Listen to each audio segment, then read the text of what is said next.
Let's get right into it. Number 10. The Unpermitted Woodland Architect. Back in 2000, if you wanted to build a fort in the woods, you just did it. You'd grab some fallen branches, maybe steal a few planks from your dad's garage. Instant headquarters for your secret club. These days, that's technically illegal in most public parks. It's called unauthorized construction on public land and environmental disruption. Yeah, that tree fort you built when you were 12 would now get you a visit from park rangers and possibly a fine. In 2021, a group of kids in Portland got their parents fined $500 for building what rangers called an elaborate unauthorized structure in a public park. It was just some branches leaned against a tree with a tarp on top. Want to stack some logs to make a seat? That's modifying park property. Planning to dig a small trench around your fort? That's unauthorized excavation. Even collecting too many fallen branches can get you in trouble for removing natural materials. The craziest part is some of these laws were made to protect nature from adult developers, but they're being used to shut down kids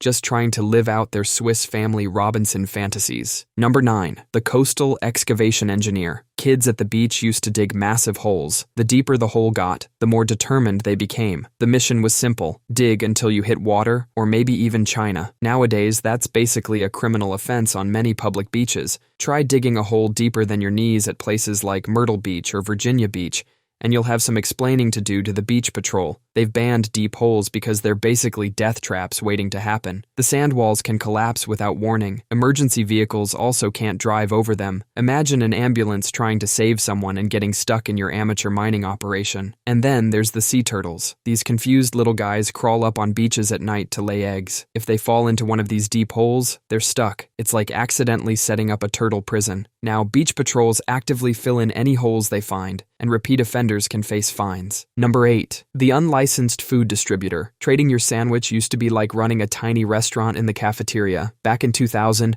lunch trades were the original stock market for kids. You'd size up Jimmy's Lunchables like a Wall Street broker, maybe trade your PB&J for a chocolate pudding cup. The cafeteria was a food swap meet. Do that today, and you're running an illegal underground snack ring. Schools have cracked down on lunch trading, and they kind of have a point. With food allergies on the rise, that innocent cookie trade could send someone to the hospital. One kid's peanut butter sandwich is another kid's kryptonite. It's gotten so strict that many schools have no sharing policies with actual consequences. Imagine getting detention because you gave your friend half your cookie. It's like getting arrested for sharing your Netflix password. Some schools now have designated allergy tables that look like quarantine zones. It's like a reverse VIP section exclusive seating for kids who could literally die from your lunch. Number 7. The GeoCities Webmaster. Remember when every kid with a computer was basically running their own pirate radio station, except with more dancing hamster GIFs? Back in 2000, if you knew how to copy and paste HTML, you were basically Mark Zuckerberg. Kids would grab any GIF they could find, anime characters, flaming skulls, under construction signs, and slap them all over their Pokemon fan sites. You'd add background music, usually a MIDI version of My Heart Will Go On,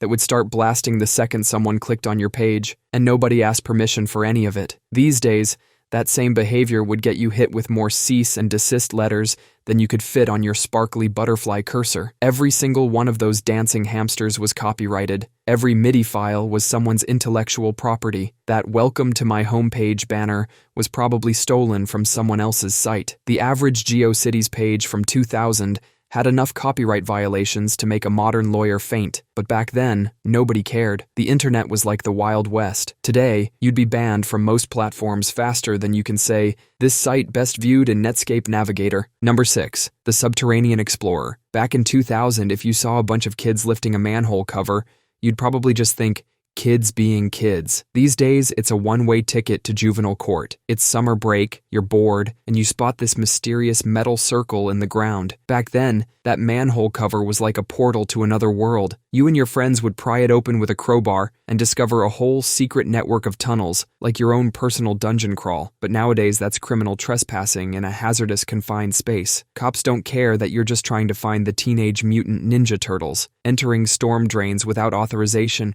can get you charged with interfering with critical infrastructure. That's the same charge you'd get for messing with power stations or water treatment plants. Even maintenance workers need a whole team and special equipment before they can pop that lid. Those underground adventures every kid dreamed about are now filed under felony instead of fun. Number 5. The Unlicensed Landscaper. Remember when every neighborhood had that one kid with a rusty push mower knocking on doors, offering to mow lawns for $5? Today, that kid would technically be running an illegal business operation. First off, they're operating without a business license. Then there's tax evasion, because no 12-year-old is filing a $1,099 for their lawn mowing empire. And if one rock flies through Mrs. Johnson's window, you're looking at property damage claims. These days, that ambitious kid would need business insurance and probably a degree in turf management. Some states even require professional licensing for lawn care now. Imagine explaining to a 12-year-old that they need to form an LLC before they can earn Pokemon card money. Then there are child labor laws. Operating power equipment under 16 is often illegal. The irony is that we complain kids these days don't have any work ethic, while we've basically made it illegal for them to learn about entrepreneurship. Number 4. The Hazardous Zone Infiltrator. Construction sites in the 2000s weren't job sites. They were kid magnets. Every neighborhood had that one massive dirt pile that was basically Mount Everest to a 10-year-old. You'd see the no trespassing signs and think of them as suggestions, not rules. King of the Hill was the game, and those dirt piles were our kingdoms. Parents actually encouraged this. Go play outside meant go wherever, just be home for dinner. But try that today, and you'll trigger more alarms than a bank robbery. Construction companies now face thousands of dollars in fines just because little Timmy wanted to climb a dirt pile. Sites have security cameras, motion sensors, and fences designed to keep out velociraptors. It's trespassing charges, potential lawsuits, and enough paperwork to fill that dirt pile. Parents can even face child endangerment charges. The same adults writing these laws probably have childhood photos of themselves standing on top of a construction site dirt mountain. Number 3. The Reverse-Engineering Vandal. Back in 2000, taking things apart was just being curious. If you found an old VCR in the garage, you grabbed your dad's screwdriver and went to town. Nobody batted an eye when little Timmy turned the family VCR into a pile of springs and circuit boards. They'd just say, "Oh look, he's going to be an engineer." But try that today with a smart TV or game console, and you're violating the Digital Millennium Copyright Act. Opening up your own device can now get you in legal trouble. Breaking one of those warranty seals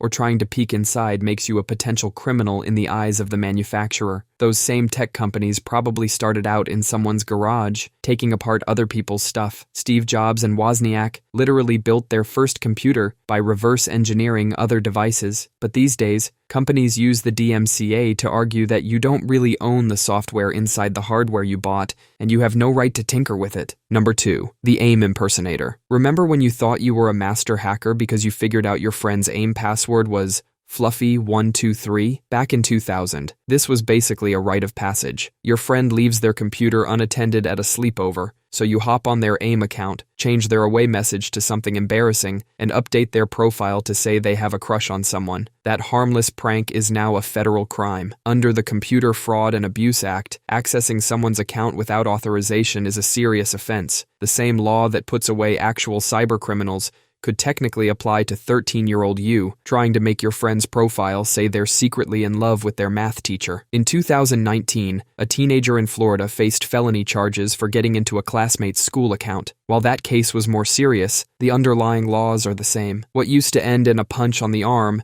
now ends in a punch on your permanent record. So next time you get nostalgic about AIM pranks, just remember you're probably a retired cybercriminal. Number 1. The Mix CD Hustler. Back in 2000, if you had a CD burner, you were basically running an underground music empire from your bedroom. You'd sit there, surrounded by empty CD cases and Sharpies, curating your masterpiece. The process was an art form, waiting 20 minutes for one CD to burn while trying not to breathe too hard near the computer. But you were technically running a small-scale piracy operation. The fines for music piracy can reach up to $150,000 per song. That means your Ultimate Summer Jam's 2000 CD could theoretically cost you millions in fines today. Imagine explaining to a judge that you only charged Jimmy from math class $5 for it. The music industry actually blamed kids like you for their declining sales, because clearly your wobbly Sharpie track listings were the real threat to their multi-billion-dollar industry. Today's kids will never know the thrill of being their school's unofficial DJ. Now they just share Spotify playlists, which is way less exciting than smuggling CDs in your JanSport backpack. That's all for today.